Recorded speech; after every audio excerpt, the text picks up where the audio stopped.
If you look at this overhead view of the front parking lot at Holy Redeemer, you can see something that might not be as apparent from the ground level.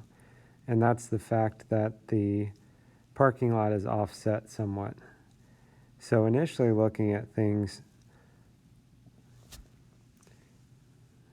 seemingly the problem was that we had vehicles that were parking in this area close to Mill Road,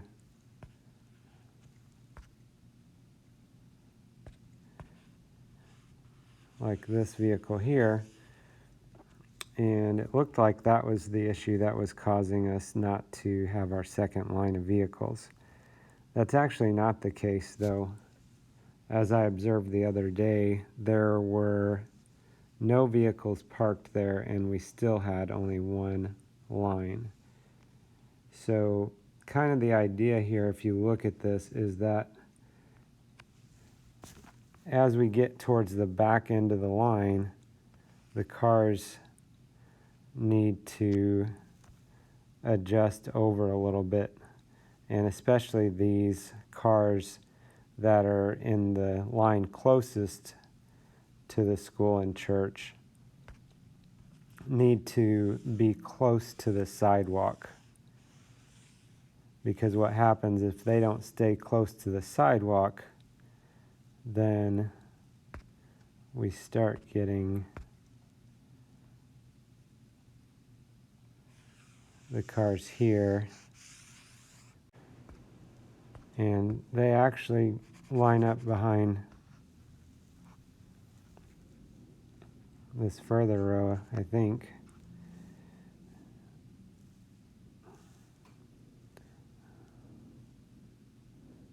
But somehow we only end up with one row back here.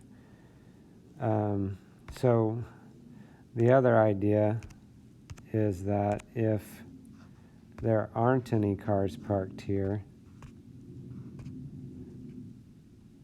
if there are not any cars parked here, then this row closest to Mill Road can actually just continue along this part of the parking lot, and then the other line doesn't have to hug so close to the sidewalk.